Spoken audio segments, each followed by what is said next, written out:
বিসমিল্লাহির রহমানির রহিম। সম্মানিত ভাই বোনেরা, আসসালামু আলাইকুম ওয়া রাহমাতুল্লাহি তাআলা ওয়া বারাকাতুহু। শয়তানের ধোঁকায় পড়ে সারাদিন মানুষ বিভিন্ন ধরনের গুনার কাজ করে। কিছু গুনাহ শাস্তির দিক বিবেচনায় লঘু, আবার কিছু গুরুতর। গুরুতর গুনাহগুলো ইসলামিক কবিরা গুনাহ বলা হয়। 7টি গুনাহ যেগুলোকে ইসলামে সবচেয়ে গুরুতর গুনাহ বলে বিবেচনা করা হয়। 1 নম্বরে শিরক। 2 অন্যায়ভাবে কোনো সতী নারীকে অপবাদ দেওয়া। 3 যুদ্ধক্ষেত্রে পালিয়ে যাওয়া।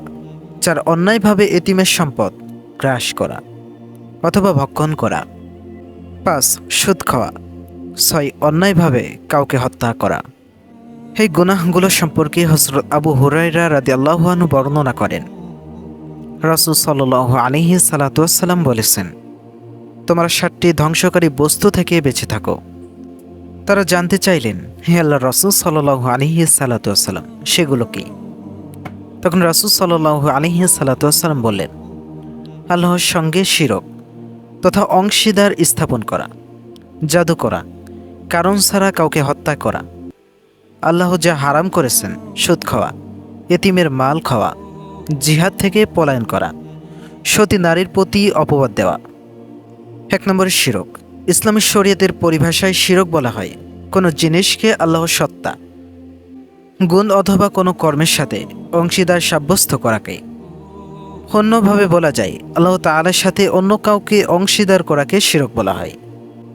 আর মুশরিক হলো যে আল্লাহর ক্ষমায় অন্য কারো অংশীদারিত্ব সাব্যস্ত করল।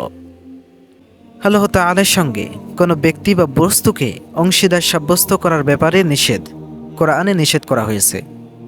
আল্লাহ তাআলা বলেন, যখন লোকমান উপদেশস্বরূপ তার ছেলেকে বলল, হে ছেলে, আল্লাহর সাথে শিরক করো না, নিশ্চয় আল্লাহর সাথে শিরক করা মহা অন্যায়।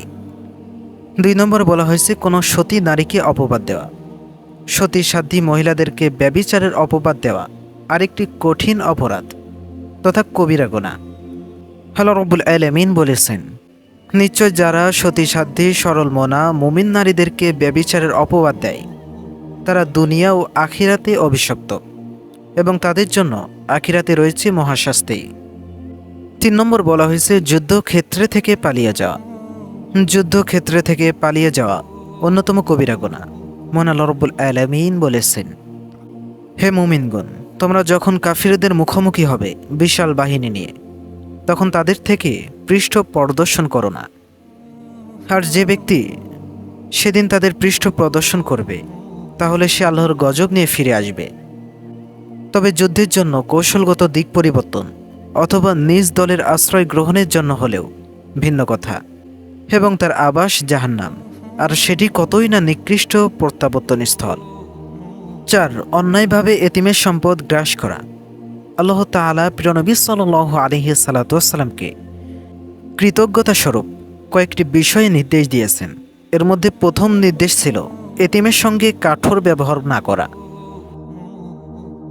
কোনো পিতৃহীনকে অসহায় বেওয়ারিশ মনে করে তার ধন সম্পদ জবরদস্তিমূলকভাবে নিজ অধিকারভুক্ত করে নেওয়া, অর্থাৎ অধিকারভুক্ত করে না নেওয়ার ব্যাপারে নির্দেশ দেওয়া হয়েছে। অন্য আয়াতে আল্লাহ সুবহানাল্লাহু তাআলা বিষয়টি সুস্পষ্ট করে তুলে ধরেছেন, নিশ্চয় যারা পিতৃহীনদের এতিমদের সম্পদ অন্যায়ভাবে গ্রাস করে তারা আসলে নিজেদের পেটে আগুন ভক্ষণ করে, আর অচিরেই তারা জাহান্নামের জ্বলন্ত আগুনে প্রবেশ করবে। 5 নম্বরে সুদ খাওয়া। পবিত্র কোরআনে আল্লাহ সুবহানাল্লাহু তাআলা ইরশাদ করেন, আল্লাহ তাআলা সুদকে ধ্বংস করে দেন এবং দান সদকা বৃদ্ধি করে দেন। আল্লাহ তাআলা কোনো অকৃতজ্ঞ পাপীকে ভালোবাসেন না। সূরা বাকারা। অন্য একটি আয়াতে আল্লাহ রাব্বুল আলামিন বলেছেন, আর তোমরা যে সুদ নিয়ে থাকো মানুষের সম্পদে বৃদ্ধি পাওয়ার জন্য, তা মূলত আল্লাহর কাছে বৃদ্ধি পায় না। আর তোমরা যে যাকাত দিয়ে থাকো আল্লাহর সন্তুষ্টি কামনা করে তাই বৃদ্ধি পায়, এবং তারাই বহুগুণ সম্পদপ্রাপ্ত। সূরা রুম আয়াত 39। 6 নম্বরে বলা হয়েছে অন্যায়ভাবে কাউকে হত্যা করা। কাউকে অবৈধভাবে হত্যা করা কবিরা গুনাহ। পবিত্র কোরআনুল কারিমে বর্ণিত হয়েছে, নিশ্চয় যারা আল্লাহ তাআলার আয়াত এবং নিদর্শনসমূহ অস্বীকার করে, অন্যায়ভাবে নবীদেরকে হত্যা করে এবং মানুষদের মধ্য থেকে যারা ন্যায় এবং ইনসাফের আদেশ করে তাদেরকেও। হে নবী, তুমি তাদেরকে যন্ত্রণাদায়ক শাস্তির সুসংবাদ দাও।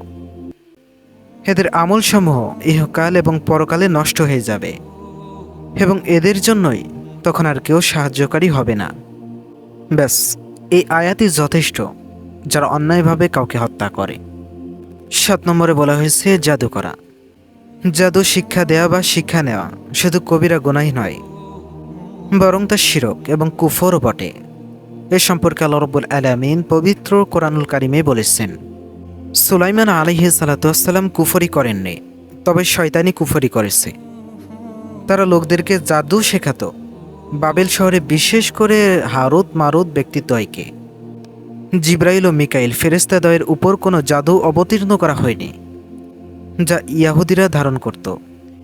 তবে উক্ত ব্যক্তিদ্বয় কাউকে জাদু শিক্ষা দিত না যতক্ষণ না তারা বলতো, আমরা পরীক্ষা স্বরূপ মাত্র, অতএব তোমরা জাদু শিখে কুফরি করো না।